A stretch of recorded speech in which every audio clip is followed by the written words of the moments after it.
Act 1. The Last Day of a Star. On the morning of August 4th, 1962, the California sun rose over the sprawling city of Los Angeles, just as it always did.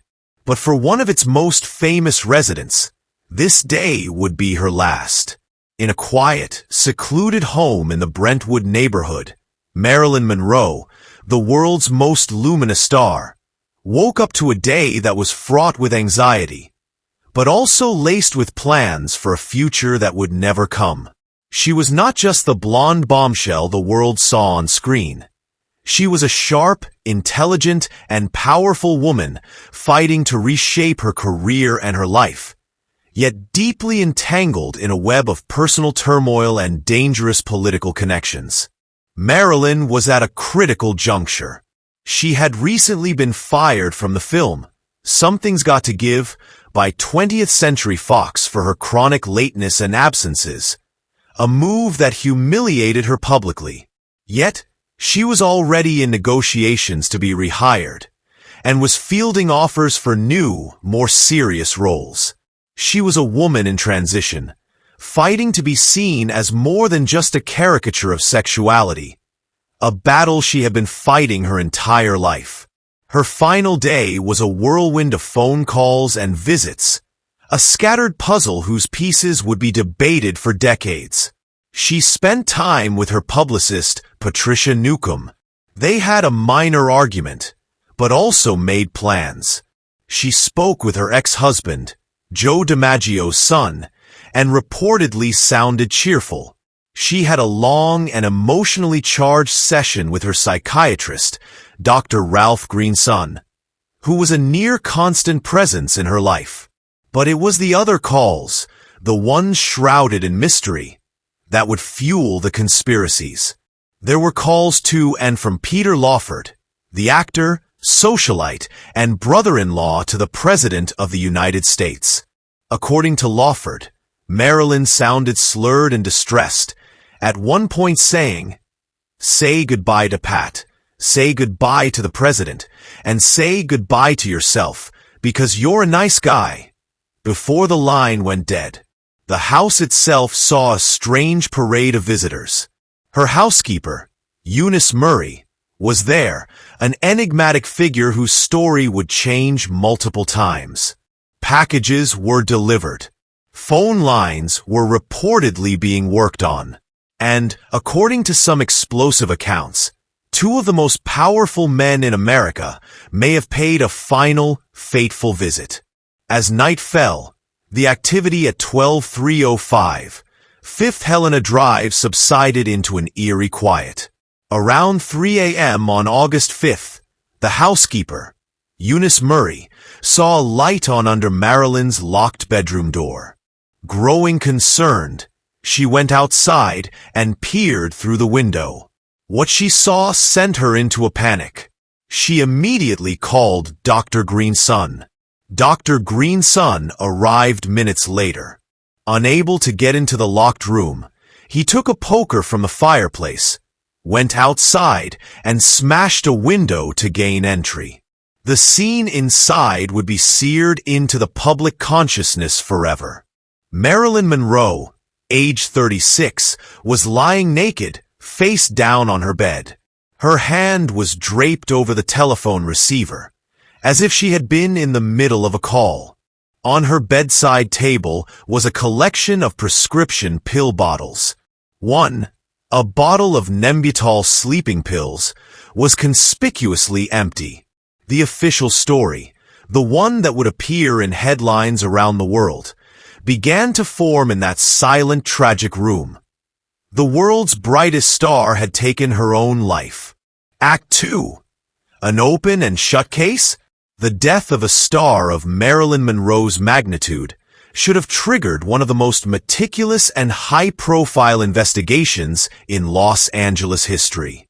Instead, what followed was a process that many would later describe as strangely rushed, inconsistent, and suspiciously incomplete. The first police officer to arrive on the scene was Sergeant Jack Clemens. From the moment he walked in, he felt that something was deeply wrong. He noted the strange demeanor of the housekeeper and the psychiatrist, who seemed oddly calm and rehearsed. He was surprised to find Eunice Murray washing sheets in the middle of the night, an act she claimed was normal, but which he found highly suspicious. The scene, to his experienced eyes, didn't feel like a typical suicide. It felt, as he would later state, staged. The official autopsy was conducted by Dr. Thomas Noguchi, who would later become famous as the coroner to the stars.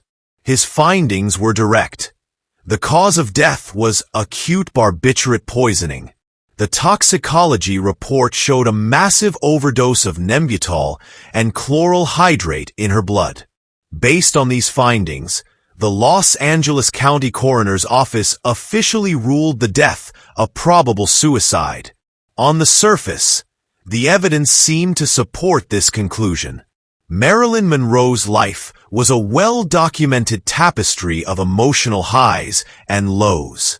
She had a deeply traumatic childhood, spent in orphanages and foster homes. She suffered from crippling anxiety, insomnia, and depression, for which she was prescribed an array of powerful medications. She had a history of previous suicide attempts and was known to be emotionally fragile, particularly after professional setbacks or romantic disappointments. The recent firing from her film, combined with her complicated personal life, provided a clear and plausible motive for a final, desperate act. But almost immediately, cracks began to appear in the official narrative, questions that troubled investigators and journalists alike. The most glaring of these was the mystery of the missing water glass. Dr. Noguchi's report stated that Marilyn had swallowed an enormous number of pills, estimated to be between 40 and 50 capsules. Yet, a thorough search of the bedroom, the bathroom, and the entire house found no glass, cup, or any vessel for water near her bed. How did a person swallow a mountain of dry capsules without a single sip of water? Furthermore, the autopsy revealed no trace of the yellow dye from the Nembutal capsules in her stomach. While the drugs were certainly in her system, there was no physical evidence that she had swallowed them. This led Dr. Noguchi to speculate that the drugs might have been administered in another way. But the official report did not reflect this ambiguity. Then there were the witnesses. The housekeeper, Eunice Murray, gave multiple, conflicting accounts of the timeline of that night. She initially told police she called Dr. Greenson around midnight, but later changed her story to 3 a.m., a 3-hour discrepancy that has never been satisfactorily explained. Why did she wait so long to call for help? And why was she doing laundry? The official story was simple. A deeply troubled woman had finally succumbed to her demons. But for many, the story felt too simple, too neat. The unanswered questions were too significant to ignore. They pointed not to a quiet, lonely death, but to something far more complex, something that powerful people might want to conceal. Act 3. The Kennedy Connection. To understand the most explosive theories surrounding Marilyn Monroe's death, one must look beyond Hollywood and into the corridors of power in Washington, D.C. At the heart of the conspiracy lies Marilyn's alleged secret relationships with the two most powerful men in America, President John F. Kennedy and his brother, Attorney General Robert F. Kennedy. The affair between Marilyn and President Kennedy is one of history's most tantalizing and widely accepted rumors. They were introduced by the actor Peter Lawford, who was married to the Kennedy's sister, Patricia. Their circles overlapped, and according to numerous biographers and insiders, a secret romance blossomed. The affair reached its legendary climax in May 1962, just 3 months before her death. At a massive birthday gala for the president at Madison Square Garden, Marilyn, poured into a glittering skin-tight dress, stepped onto the stage and sang a sultry, breathless rendition of Happy Birthday, Mr. President. It was a performance so intimate and suggestive that it reportedly infuriated the First Lady, Jackie Kennedy, and confirmed the affair in the minds of many. According to these accounts, shortly after the gala, JFK, fearing a political scandal that could destroy his presidency, began to distance himself from Marilyn. He stopped taking her calls. Heartbroken and feeling used, Marilyn allegedly turned her affections to his younger brother, Robert F. Kennedy, the nation's Attorney General. The alleged affair with RFK was said to be different, more serious, and more intense. Marilyn, it was claimed, fell deeply in love with Bobby and believed he would leave his wife, Ethel, to marry her. For Bobby, however, it was a dangerous liaison that threatened not only his own career and family, but the entire Kennedy political dynasty. This is where the story takes its most sinister turn, with the introduction of a near-mythical object, Marilyn Monroe's Little Red Diary. According to conspiracy theorists, Marilyn was not a naive starlet. She was intelligent and keenly aware of the power she held. In a small, red diary, she allegedly chronicled the intimate details of her relationships with both Kennedy brothers. But she didn't just write about pillow talk. She wrote down the dangerous state secrets they spoke of in her presence. These reportedly included classified information about the CIA's plots to assassinate Fidel Castro and sensitive details about national security. This diary, if it existed, was a political atom bomb. In Marilyn's hands, it was a tool for leverage, a way to ensure the Kennedys wouldn't abandon her. But in the hands of the Kennedys' enemies, the mafia, the Cubans, or their political rivals, it could mean the end of their reign. The diary, therefore, became the central motive in the most prominent murder theory. Marilyn Monroe didn't just have a broken heart. She had a book full of secrets that could bring down the most powerful family in the world. And as her behavior became more erratic, she was no longer just an inconvenience. She was a threat to national security. The stage was set for a final, fatal confrontation. According to several biographers who pieced together eyewitness accounts, Robert F. Kennedy was secretly in Los Angeles on the day Marilyn died. He allegedly visited her Brentwood home that afternoon, not for a romantic rendezvous, but for a volatile argument. The purpose of his visit was twofold: to definitively end their relationship, and to find and retrieve the Little Red Diary. The argument was said to be explosive, with Marilyn feeling betrayed and threatening to hold a press conference to reveal everything. When RFK left her house that day, the fuse had been lit. Act 4. The Cover-Up. If you believe the official ruling, Marilyn Monroe died alone. If you believe the conspiracy theories, her bedroom on that fateful night was filled with powerful and desperate people, orchestrating a murder and a cover-up that reached the highest levels of government. The most prominent murder theory, pieced together by journalists and investigators over the years, paints a chilling picture of Marilyn's final hours. The theory posits that after the heated argument with Robert Kennedy that afternoon, the threat of Marilyn going public with her secrets was too great to ignore. That evening, RFK, accompanied by his brother-in-law Peter Lawford, allegedly returned to Marilyn's house. Their goal was to find the diary and silence her for good. In this version of events, Marilyn was confronted. A struggle may have ensued. Instead of swallowing pills, Marilyn was forcibly subdued and given a fatal overdose. Some theorists, including a private investigator who claimed to have a source inside the LAPD, allege she was given a barbiturate-laced enema, a method that would deliver the drugs into her system rapidly and would explain the lack of pill residue in her stomach. Another version suggests she was held down and given a lethal injection. The goal was to make her death look self-inflicted. Once Marilyn was dead or unconscious, the cover-up began. The scene was meticulously staged to look like a suicide. The empty bottle of Nembutal pills was placed on her bedside table.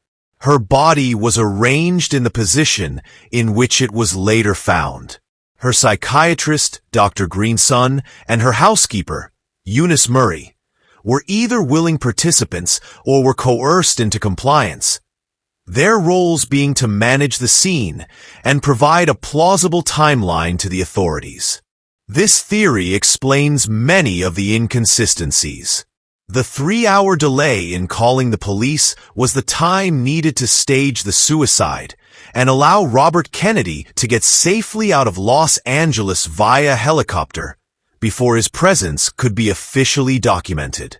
The housekeeper washing the sheets was explained as an attempt to remove any evidence of a struggle or other individuals being in the room.